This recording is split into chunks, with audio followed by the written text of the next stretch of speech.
So, what was the first POC investigation that was done and how all it has evolved over the years we will see. Dated back to the year 1964, almost 60-70 years ago, urinary test strips. So, all this the urinary kit that we have, the test kit, the dipstick strip or the urinary reagent strip as we call it, those were the initial ones which were used.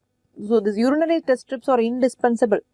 We all have used as postgraduates, and immediately when we doubt a case, it can be decay, immediately take off this urine ketone strip and then you check.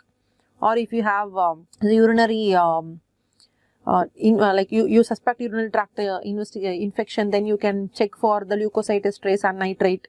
So, the urine dipstick, so that was the initial, one of the initial POC investigations that was used way back in 1964. And then came 30 years later glucometers, saturation probes, ECG in the ER in the year 1996. And then in 1997, the sonography, focused abdominal sonography for trauma, that is FAST. It was used in adults in the year 1997.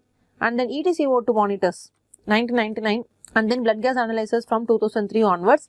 And the point of care echo, point of care ultrasound is evolving.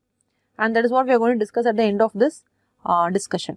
Right. So, this is the history. So, the various POC devices, what all we have seen, the dipstick test, the malaria card test, the ABG analyzers, what else? Even a thermometer, that is a POC device. A malaria detection kit, a urine dipstick. A urine dipstick can, you can detect bilirubin, urobilinogen, ketones, etc. And a BP monitor, glucometers, pulse oximetry, a blood analyzer, a portable ultrasound, all these are going to be a POC investigations. So, why is ultrasound, the point of care ultrasound, important for a lung case or for a cardiac case? Why is it important?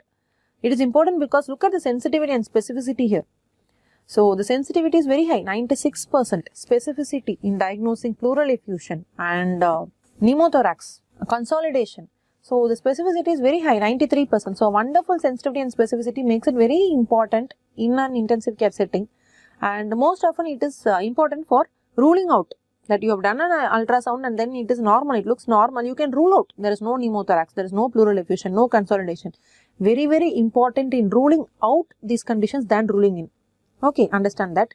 And for cardiac ultrasound also, you suspect a pericardial effusion or a tamponade, or you just want to look at the ejection fraction, how is the cardiac contractility, like when you have a case with shock, should you load with fluids or not, or you suspect a cardiogenic shock, you want to look at the cardiac contractility, do a cardiac ultrasound. So, it is very sensitive and very specific.